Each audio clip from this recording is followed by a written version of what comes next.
limits. While the city doesn't deal with stubble burning directly, pollutants from nearby states make the air quality worse, and currently India stands at 5th among the most polluted countries, with Delhi being the most polluted capital.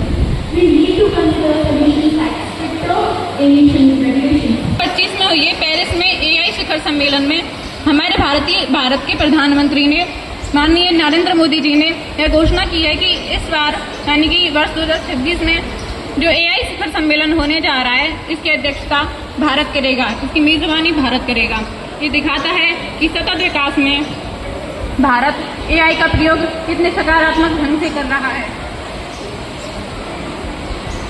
अध्यक्ष महोदय, केवल इतना ही नहीं, AI चिकित्सा के क्षेत्र में भी बहुत महत्वपूर्ण भूमिका अदा कर रहा है।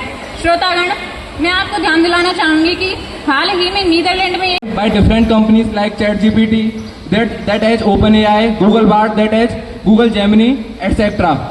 Google AI can it's like giving a brain to a machine that can generate data that can be processed faster than the humans and efficiently. Now let's talk about AI being a boon to our society.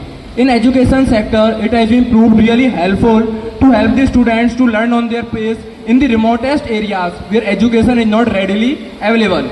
In healthcare sector, AI has been proved helpful in detecting diseases like tuberculosis or tumor in their earlier stages by analyzing the scans available already even faster than the doctors.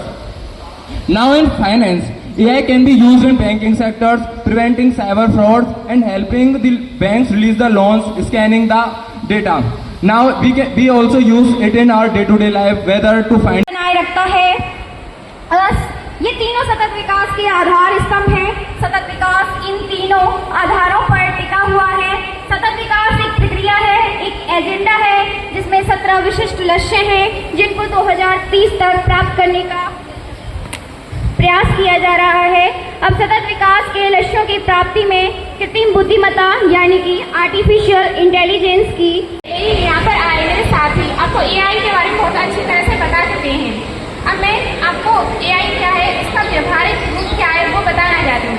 1 सदी पहले ओशो ने कहा था कि मानव एक यंत्र है और बहुत कीमती यंत्र है, लेकिन 21वीं सदी आने पर मानव एक ऐसे यंत्र का निर्माण करेगा जो उसकी तरह सोचने समझने की क्षमता रखता होगा।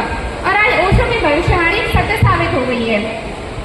ओशो ने हमें जिस बारे में बताया था वो आज हमें मिलने लगा है। AI हमारे जीवन में हमारे व्यवहारिक रूप में इस तरह बस चुका है कि हम सुबह जागते हैं तो अलार्म, उसके बाद मैसेज चेक करते हैं, कॉल करते हैं। ये सभी हमारे AI के ही उदाहरण हैं। हमारे ऑटोमेटिक मशीनें AI का उदाहरण है। इसके अलावा जब बारिश के दिनों में हम कहीं बाहर जाते हैं तो उससे पहले हम अलेक्सा से मौसम की जानकारी लेते हैं कि आज का मौसम कैसा है। ये सभी AI के उदाहरण हैं।